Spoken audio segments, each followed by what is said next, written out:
Sebuah video yang menampilkan prajurit TNI bersenjata laras panjang, menyerbu ke markas kelompok bersenjata OPM, viral di media sosial pada Kamis, 16 Oktober 2025. Dalam video yang diunggah oleh akun Instagram Infokomando Official, aksi itu dinarasikan sebagai operasi perebutan markas besar Kodap 8 Soanggama. Adapun lokasi penyergapan berada di Kabupaten Intan Jaya, Papua. Perlu diketahui, Kodap 8 Soanggama merupakan salah satu komando wilayah OPM yang disebut-sebut aktif melakukan serangan terhadap warga sipil. Menurut keterangan Kogab Wilhan III melalui dan Satgas Media, Letkol Infantri Iwan Dwi Prihartono, ada sebanyak 14 anggota OPM yang tewas dalam penyergapan.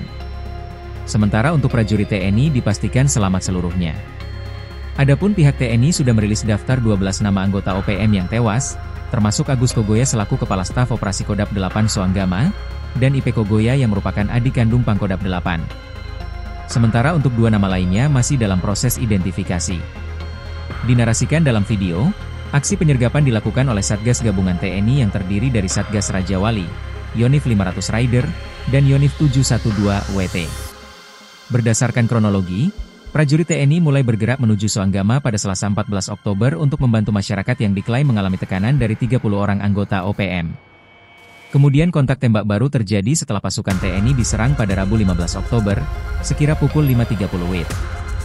Prajurit TNI baru berhasil memegang kendali atas keadaan pada pukul 12 WIB. Selain berhasil menguasai markas, TNI mengaku sudah mengamankan sejumlah barang bukti berupa senjata api rakitan, senapan angin, alat bidik hingga atribut bintang kejora.